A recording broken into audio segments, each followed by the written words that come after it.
Di sini kita bedah sedikit dari sekian banyak puzzle yang bakal menyumbat kemajuan dari sistem pendidikan kita.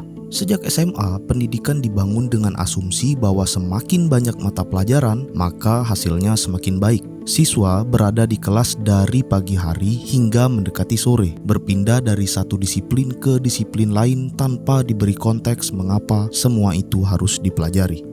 Fisika berjalan sendiri, matematika berdiri terpisah, teknologi dipahami sebagai alat bukan proses, sementara rekayasa atau engineering hampir tidak pernah disentuh sebagai cara berpikir.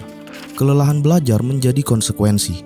Yang lebih serius, siswa tumbuh tanpa pernah merasakan ilmu yang ia hafal dan bakal berguna di dunia nyata. Masalah ini tidak berhenti di SMA. Di universitas, pola yang sama justru semakin berlanjut.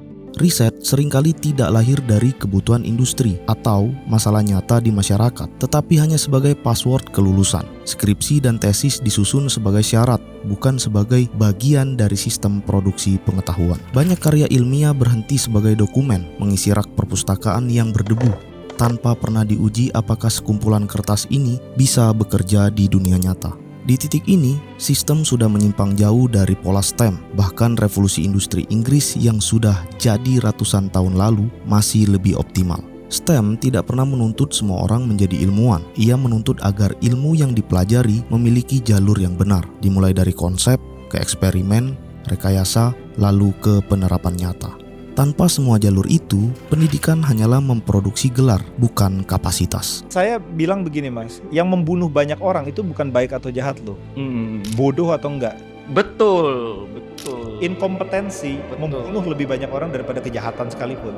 Jika STEM ingin diterapkan di negara kita, ia akan menuntut visi politik di Indonesia dan terutama konsistensi kebijakan pemerintah dalam sistem STEM. Ingat, STEM membutuhkan sumber daya, visi, dan waktu. Indonesia Emas 2045 tidak akan lahir dari slogan bonus demografi.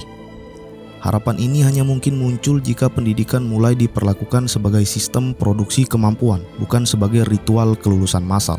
Sejarah sudah menunjukkan konsekuensinya. Tanpa sistem, ilmu menjadi tidak efisien di realitas. Dengan sistem yang tepat, bahkan negara berkembang bisa mengejar ketertinggalan.